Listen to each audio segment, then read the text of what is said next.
Les rêves d'enfance peuvent mener au bout du monde. Le temps d'une année scolaire, à bord de Fleur de l'Empole, 9 enfants partent à l'école de la nature et des hommes. Ils explorent la forêt amazonienne et les récifs de corail, deviennent les amis des baleines et des Indiens. Un voyage au bout de leurs rêves, à la découverte d'eux-mêmes. Pour partager leurs émotions, ces jeunes marins reporters ont réalisé eux-mêmes certaines séquences de ce film. Un carnet de bord en images, leur regard d'enfant sur le monde.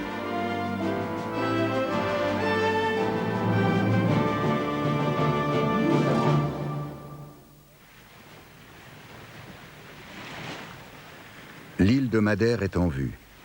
Que de découvertes déjà depuis la France. Les baleines, les dauphins, mais aussi le mauvais temps et le mal de mer. Et puis, il y a cette voie d'eau dans la coque de Fleur de l'Empole qui nous oblige à pomper régulièrement. Nous profiterons de l'escale pour réparer, avant de poursuivre notre voyage vers la Guyane. Regarde là-haut, elle est là à la hauteur des nuages, même un peu plus haut. Regarde les nuages, là. Ça fait du bien de fouler la terre ferme après 8 jours d'une traversée agitée. À peine à quai, Pierre et Henriette partent à la découverte de Funchal, la capitale de Madère. Un grand port au milieu de l'océan.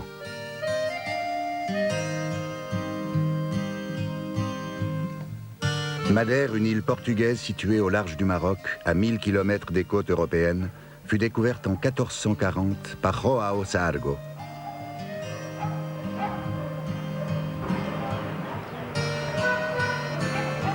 Continent.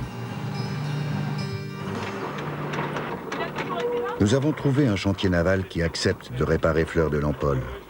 C'est un chantier très archaïque, vieux de 2 siècles. Ce carénage va être une vraie aventure.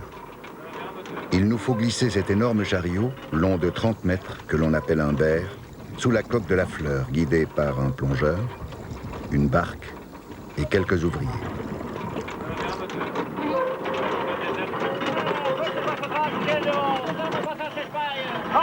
À bord, c'est la pagaille. À cause du roulis, nous n'arrivons pas à glisser la quille sur le berre, qui heurte violemment la coque. La manœuvre est dangereuse.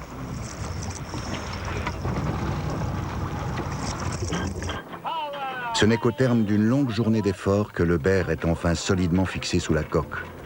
La Fleur s'approche dangereusement de la côte. Si un câble casse, nous serons inexorablement.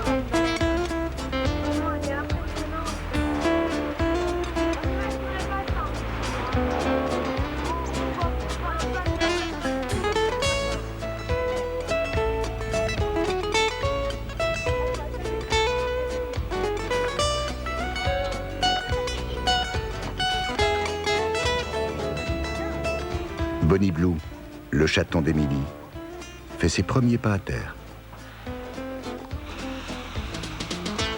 Nous allons vivre 8 jours dans ce chantier naval d'un autre temps, en compagnie de ces charpentiers de marine qui savent encore réparer un navire d'autrefois. Le carénage commence par le nettoyage de la coque. Toutes les anciennes peintures sont brûlées, le chêne de la coque est mis à nu. Nous apprenons à filer les toupes, une fibre de chanvre. Georges nous apprend les rudiments du métier de charpentier de marine. L'étoupe est enfoncée en force entre chaque bordée. Cela s'appelle le calfatage. Un art difficile, le calfatage.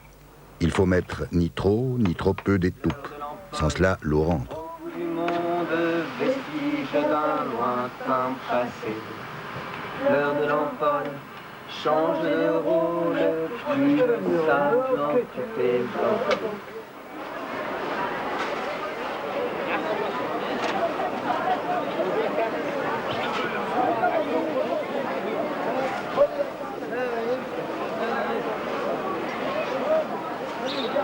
Pour nourrir 14 marins affamés, une équipe se rend chaque matin au marché de Funchal.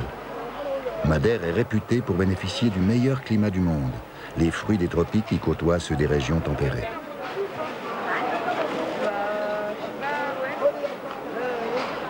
Nous découvrons des fruits inconnus, des saveurs nouvelles, un régal pour les yeux et les narines.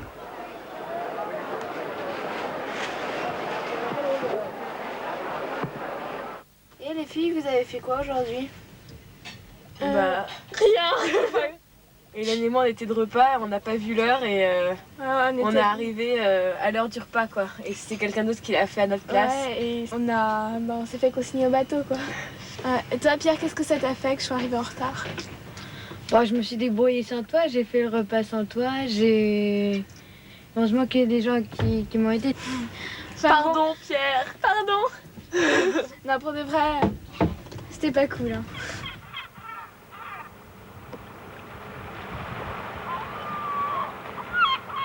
Georges, tu viens souvent ici? Oui, pendant l'année.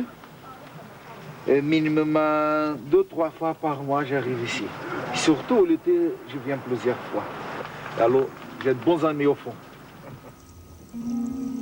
Georges entraîne Nicolas sous la mer. Il a des amis à lui présenter. En fait, j'aurais dû naître avec des branchies parce que je passe beaucoup d'heures dans l'eau. Ça représente beaucoup pour moi. Le décor est sévère, des éboulis de roches volcaniques, égayés heureusement par les poissons aux couleurs chatoyantes.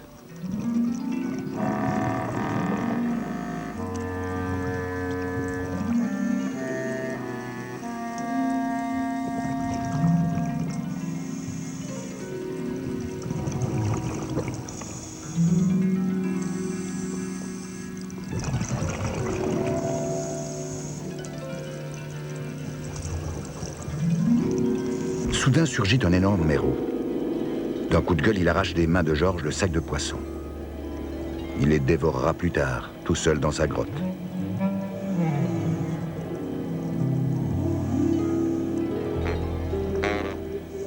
Malgré son air patibulaire, ce mérou est un poisson sympathique, curieux des hommes.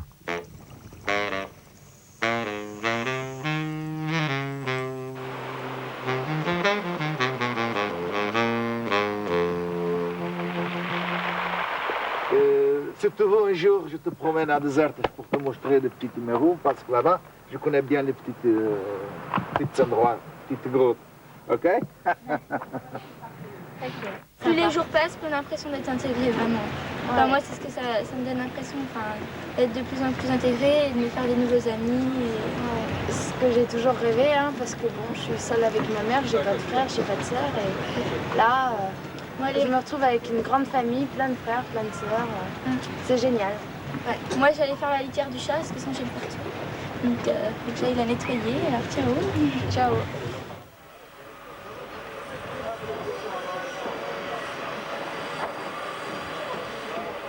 Nous nous rendons à Camara de Lobos, un petit port de pêche artisanale.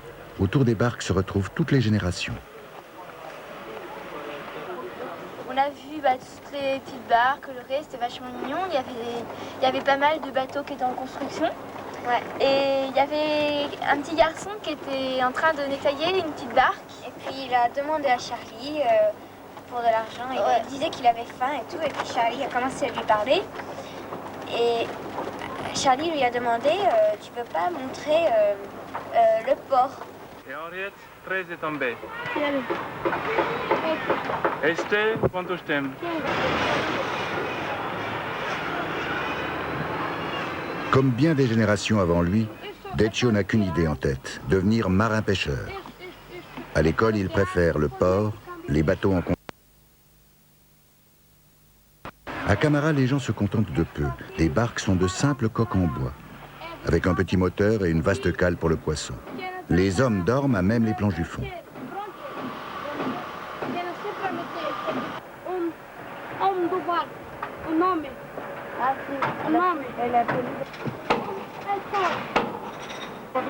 Ces petits pêcheurs artisans sont des millions à travers le monde. Leurs modestes embarcations font vivre 7 fois plus de marins par tonne de poissons débarqués que les puissants navires industriels. Et ils ne vident pas les fonds marins, eux.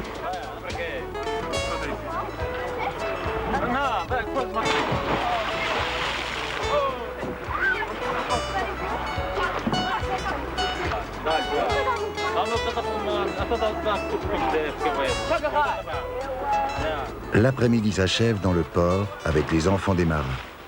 Pas besoin de parler la même langue pour se rencontrer. Demain, nous ferons visiter la fleur à Decio. Il aimerait tant embarquer avec nous. Le carénage s'achève. Bientôt la fleur affrontera l'océan. Les charpentiers sont devenus de vrais amis. Nous sommes tristes de les quitter.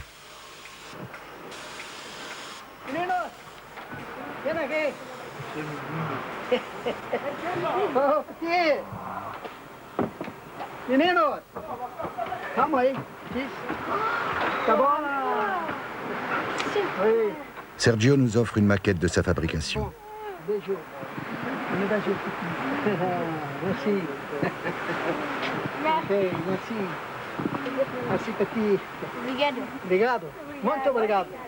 Tout cet endroit va être bientôt rasé pour qu'il y ait des immeubles.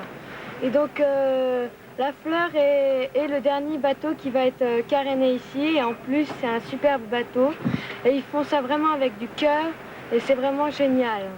Me gustou muito los niños. São muy buenos, trabajadores. Então, toda a gente me gusta muito. É uma família. Il y a environ 4 ans, j'ai rêvé que je nageais avec des baleines, des dauphins. C'est un grand rêve que je voulais à tout prix réaliser. J'espère qu'il se réalisera au cours de cette expédition. Demain, la fleur sera remise à l'eau et nous partirons enfin traverser l'Atlantique. Cap sur l'Amazonie, à la poursuite de nos rêves.